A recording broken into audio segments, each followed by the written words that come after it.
بسم الله الرحمن الرحيم وبه نستعين.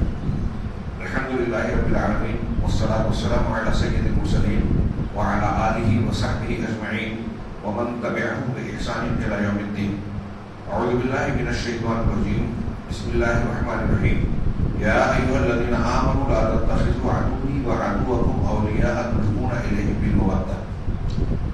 محترم کل کے درس میں یہ گفتگو ہو رہی تھی کہ ایک مسلمان سے ولایت ولا اور برا کا معاملہ، دوستی اور دشمنی کا معاملہ اس کے ظاہر کی بنیاد پر کیا جائے گا۔ اگر کوئی ایسا مسلمان ہے جس میں کچھ اچھائیاں بھی ہیں تو اچھائیوں کی وجہ سے دوستی والا معاملہ اور برتاؤ کیا جائے گا، اور اگر اس کے اندر برائیاں ہیں تو برائیوں والا معاملہ اس کے اعتبار سے کیا جائے گا۔ جو چیز غالب ہوگی اس کا لحاظ کیا جائے گا، اور اگر کوئی شخص بدعتی ہے تو پھر برا اور ناراضگی کا معاملہ غالب ہوگا، لیکن مطلق طور پر براءت کا اظہار نہیں کیا جائے گا۔ اس ضمن میں علامہ ابن تیمیہ رحمہ اللہ کا بڑا جامع اور مفصل قول گزرا، جس میں انہوں نے یہ بیان کیا کہ ایسا ممکن ہے کہ ایک ہی شخص کے اندر جو مسلمان ہے ولا کی بھی بنیادیں ہوں اور برا کی بھی بنیادیں ہوں، یعنی محبت بھی کی جائے اور ناراضگی کا اظہار بھی کیا جائے۔ اس سلسلے میں انہوں نے جو سمجھانے کے لیے مثال دی بہت ہی بہترین ہے، ہم کو آپ کو آسانی سے سمجھ میں آ جائے۔ مثال کے طور پہ انہوں نے کہا کہ کوئی غریب اور فقیر قسم کا آدمی ہے، وہ چوری کرتا ہے، تو چوری کرنے کی بنیاد پر اسے چور کی سزا، اسلامی سزا جو مقرر ہے وہ دی جائے گی، یہ ناراضگی کا اظہار ہے۔ لیکن فقیر ہونے کی بنیاد پر چونکہ وہ مسلمان ہے، اس لیے بیت المال سے اس کی مدد بھی کی جائے گی جس سے اس کی ضرورت پوری ہو جائے۔ چنانچہ قاعدہ انہوں نے یہ بیان کیا کہ کافر کسی بھی قسم کا ہو اس سے براءت کا اظہار ہوگا، اور مومن کسی بھی قسم کا ہو اس سے ولایت اور دوستی کا معاملہ کیا جائے گا۔ علامہ ابن ابی العز حنفی رحمہ اللہ اس کلام کی مراد اور اس قسم کی جو علماء عقیدہ نے پچھلی کتابوں میں بیان کیا ہے اس کی وضاحت کرتے ہوئے کہتے ہیں کہ والحب والبغض بحسب ما فیہ من خصال الخیر والشر، کہ محبت اور نفرت کے انسان کے اندر اچھائی اور برائی کی جیسی خصلتیں ہوگی اس کے مطابق کی جائے گی۔ اچھائی ہے محبت، برائی ہے تو نفرت، جو چیز غالب ہے تو ہمارے برتاؤ میں بھی وہ غالب ہوگی۔ کہہ رہے ہیں کہ اس لیے کہ بندے میں کبھی کبھی دوستی کے اسباب بھی موجود ہوتے ہیں اور دشمنی کے بھی، محبت کے بھی اور نفرت کے بھی۔ چنانچہ ایک ہی آدمی ایک حیثیت سے، ایک طریقے سے محبت کے لائق ہو سکتا ہے اور دوسری حیثیت سے نفرت کے لائق ہو سکتا ہے، اور ان میں سے جو خصلت اس کے اندر غالب ہے ہمارا برتاؤ بھی اسی اعتبار سے غالب ہوگا۔ شیخ روحیلی آگے کہتے ہیں کہ یہ بات بہت ہی اہم ہے، یہ بات بہت ہی اہم ہے۔ انا مع کون نقول، کہہ رہے کہ ایک مسلمان اس سے براءت کا اظہار کلی طور پر نہیں کیا جائے گا، اگرچہ کوئی ایسی بدعت کر رہا ہے جس کی بنیاد پر وہ اسلام سے خارج نہیں ہوتا۔ اگر مسلمان ہے اور بدعت بھی کر رہا ہے، بدعت کی وجہ سے وہ نفرت کے لائق ضرور ہے، لیکن اگر وہ ایسی بدعت کر رہا ہے جس کی بنیاد پر اسلام سے خارج نہیں ہوتا تو اس سے کلی طور سے براءت کا اظہار نہیں کیا جائے گا، بلکہ اس کے اندر ولایت کی ایک قسم اور ایک حق باقی رہے گا۔ اس کا لا یعنی اس کا یہ مطلب نہیں ہے کہ ظاہر میں اس سے وہ سارے معاملات کیے جائیں گے جو ایک سچے مسلمان سے کیے جاتے ہیں۔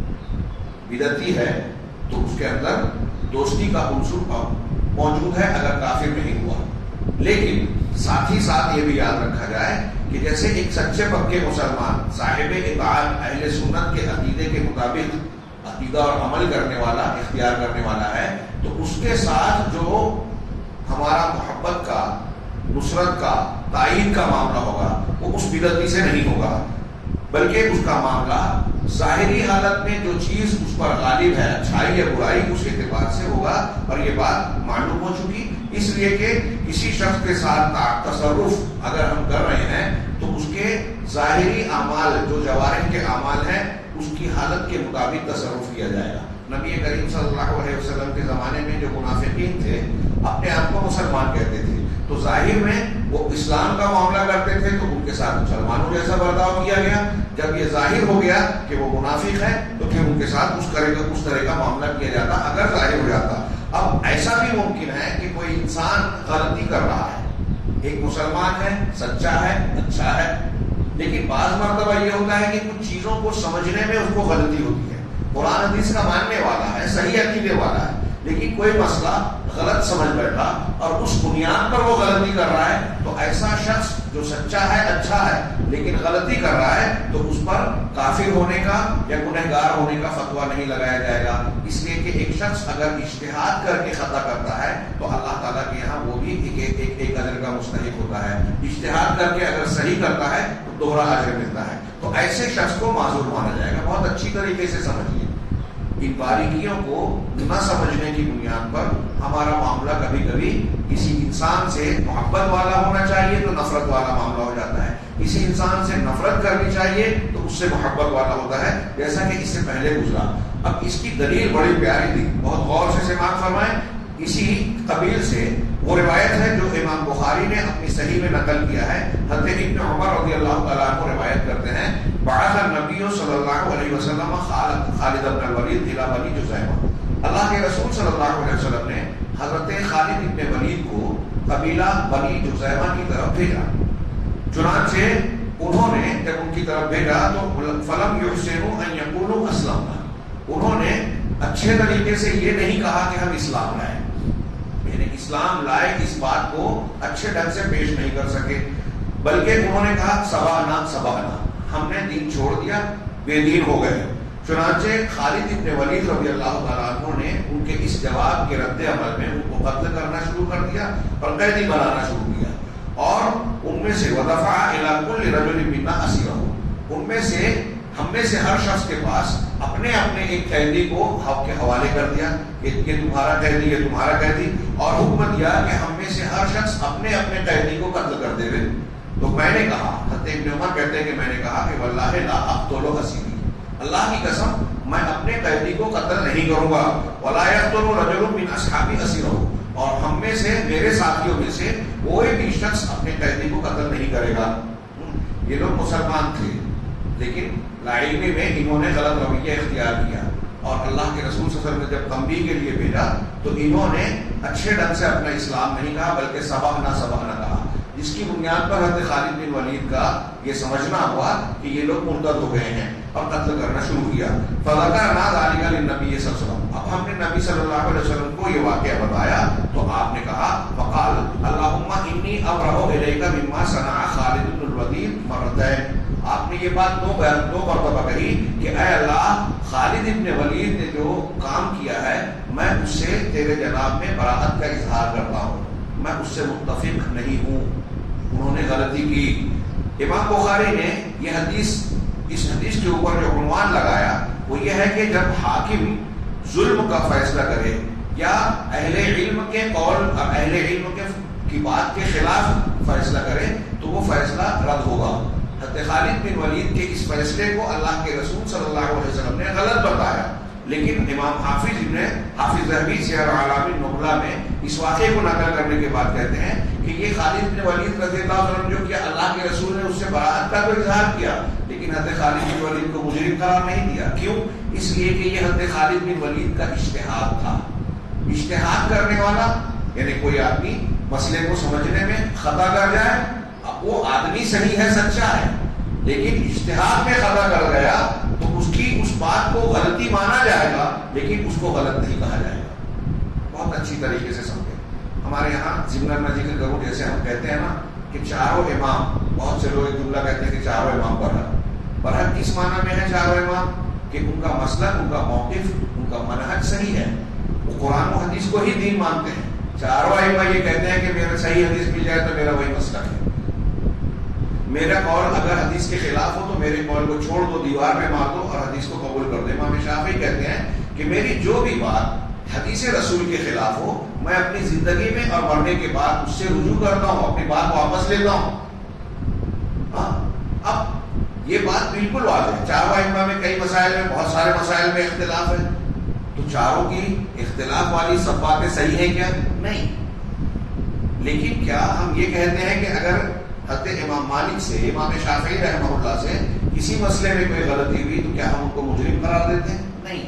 یہ چیز لوگ سمجھتے ہیں کہ ان سے اجتہادی خطا اگر ہوئی ہے، یہی وجہ ہے کہ وہ کہہ رہے ہیں نا کہ میری بات اگر اللہ کے رسول کی حدیث کے خلاف پڑ جائے. کچھ معاملات ایسے ہیں کہ حدیث نہیں ملی، حدیث ملی اس پر اعتماد نہیں ہوا، اور ایسی کئی وجہ ہو سکتی ہے کہ ایک حق کا چلنے والا انسان وہ غلطی کر بیٹھے، تو یہ معقول وجہ ہو سکتی ہے.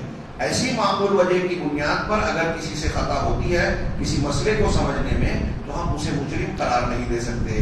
وہ مجتہد ہے، مجتہد سے خطا ہو سکتی ہے، انسان ہے. خطا اگر نہیں ہوگی تو اللہ کے نبی صلی اللہ علیہ وسلم سے، امام مالک اسی لیے کہتے ہیں، امام مالک رحمہ اللہ، کہ ہم میں سے ہر شخص کی بات کو قبول بھی کیا جا سکتا ہے، رد بھی کیا جا سکتا ہے. کون کہہ رہے ہیں؟ امام مالک. ہم میں سے ہر شخص کی بات کو رد بھی کیا جا سکتا ہے، قبول بھی، سوائے اس قبر والے کے. اللہ کے نبی صلی اللہ علیہ وسلم کی قبر مبارک کی طرف اشارہ کر کے کہا ان کی کسی بات کو رد نہیں کیا جا سکتا، ہماری بات کو رد کیا جا سکتا ہے. اب ائمہ کی کوئی بات اگر حدیث کے خلاف ہمیں ملے اور ہم یہ کہیں کہ اللہ کے رسول کی حدیث ہم مان رہے ہیں، امام کی بات چھوڑ رہے ہیں، تو یہ امام کی گستاخی نہیں ہے، جیسا کہ کچھ لوگ الزام تراشی کرتے ہیں کہ یہ قرآن اور حدیث ماننے کے. کیا آپ امام سے زیادہ سمجھتے ہیں کیا؟ جی نہیں، امام سے زیادہ نہیں سمجھتے، لیکن امام جو ہے وہ پیغمبر کے مقام کے نہیں ہے. ہم کو ان کی اتباع یا ماننا واجب نہیں کیا. اللہ نے حکم دیا ہے اطیعوا اللہ و اطیعوا الرسول، اللہ کی اطاعت کرو اور رسول کی اطاعت. کتنی صاف بات ہے.